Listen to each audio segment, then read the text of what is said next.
اللہ کا عطا کردہ رزق۔ ایک مرتبہ کا ذکر ہے کہ حضرت حبیب اجمیر رحمۃ اللہ علیہ کی بیوی نے آپ سے فقر و فاقہ اور تنگ دستی کی شکایت کی اور یہ مشورہ دیا کہ آپ گوشہ نشینی اختیار کرنے کی بجائے خورد و نوش کے لیے بھی کچھ کما کر لائیں۔ حبیب اجمیر رحمۃ اللہ علیہ نے اپنی بیوی کا مشورہ سن کر فرمایا کہ تم بالکل فکر نہ کرو، میں صبح سے مزدوری پر جاؤں گا اور تمہارے لیے کافی کچھ کما کر لاؤں گا۔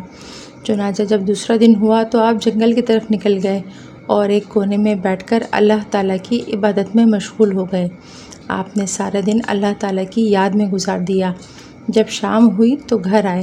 بیوی نے آپ سے مزدوری طلب کی تو ارشاد فرمایا کہ میں نے آج جس کی مزدوری کی ہے اس نے معاوضہ نقد نہیں ادا کیا، لیکن تم بالکل فکر نہ کرو، میں کل لے آؤں گا۔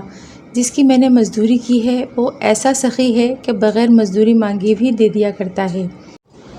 چنانچہ جب اگلا دن ہوا تو حضرت حبیب اجمیر رحمۃ اللہ علیہ پھر جنگل میں جا کر سارا دن اللہ تعالیٰ کی عبادت کرتے رہے۔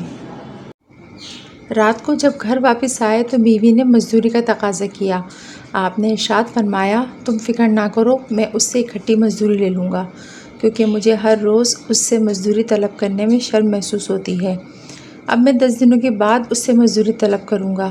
آپ کی بیوی نے یہ جواب سن کر خاموشی اختیار کر لی اور بڑی تنگی کے ساتھ 10 دن گزارے۔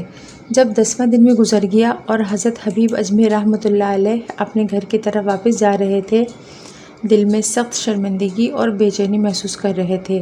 سوچ رہے تھے کہ آج 10 دن گزر گئے ہیں، میں نے تو اپنی بیوی سے وعدہ کیا تھا کہ 10 دنوں کے بعد مزدوری لے کر ضرور آؤں گا، مگر آج پھر حسب سابق خالی ہاتھ ہی گھر لوٹ رہا ہوں۔ حضرت حبیب اجمیر رحمۃ اللہ علیہ یہ سوچتے ہوئے اپنے گھر کی طرف چلے جا رہے تھے کہ ادھر اللہ تعالیٰ نے ایک شخص کو حضرت حبیب اجمیر رحمۃ اللہ علیہ کے گھر بھیجا، جس نے ایک بوری آٹا اور ایک بھنی ہوئی بکری حضرت حبیب اجمیر رحمۃ اللہ علیہ کی بیوی کو دے دی۔ اس شخص کے جاتے ہی ایک دوسرا شخص آیا، اس نے شہد اور گھی کا ایک مشکیزہ دے دیا۔ پھر ایک اور شخص آیا اور اس نے 30,000 دینار کی تھیلی دیتے ہوئے کہا کہ آپ کے شوہر جس کے ہاں مزدوری کرتے ہیں، یہ ساری چیزیں اسی نے بھیجی ہیں، اور ساتھ ہی یہ پیغام بھی دیا ہے کہ اب آپ حبیب رحمۃ اللہ علیہ کو کہہ دیں کہ اگر وہ اور زیادہ محنت سے کام کرے گا تو اس کو مزدوری بھی زیادہ ملے گی۔ رات کا وقت تھا۔ حضرت حبیب اجمیر رحمۃ اللہ علیہ شرمندگی کے عالم میں خالی ہاتھ اپنے گھر کے دروازے پر آئے۔ سمجھ میں کچھ نہیں آ رہا تھا کہ بیوی کے ساتھ کیا بہانہ کریں اور اسے کیا جواب دیں۔ جب گھر میں داخل ہوئے تو گھر سے انتہائی لذیذ قسم کے کھانے کی خوشبو آئی۔ آپ کے بات کرنے سے پہلے ہی آپ کی بیوی خوشی و مسرت کا اظہار کرتے ہوئے آپ کے سامنے آئی اور کہا، آپ جس کے پاس کام کرتے ہیں وہ تو بہت ہی زیادہ سخی ہے۔ اس نے ہی یہ سب چیزیں اور اس قدر رقم بھیجی ہے اور یہ پیغام بھی پہنچایا ہے کہ اور محنت سے کام کرو گے تو اس سے بھی بہت زیادہ مزدوری ملے گی۔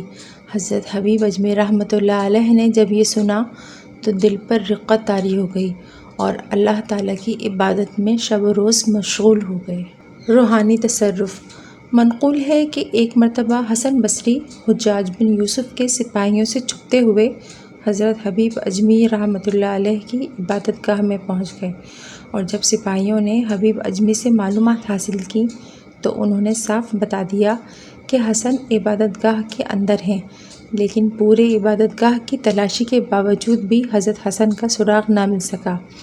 اور حضرت حسن فرماتے ہیں کہ 7 مرتبہ سپاہیوں نے میرے اوپر ہاتھ رکھا لیکن مجھے دیکھ نہ سکے۔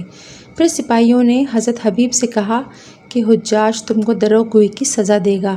آپ نے فرمایا کہ حسن میرے سامنے عبادت گاہ میں داخل ہوئے تھے، لیکن اگر وہ تمہیں نظر نہیں آئے تو اس میں میرا کیا قصور ہے؟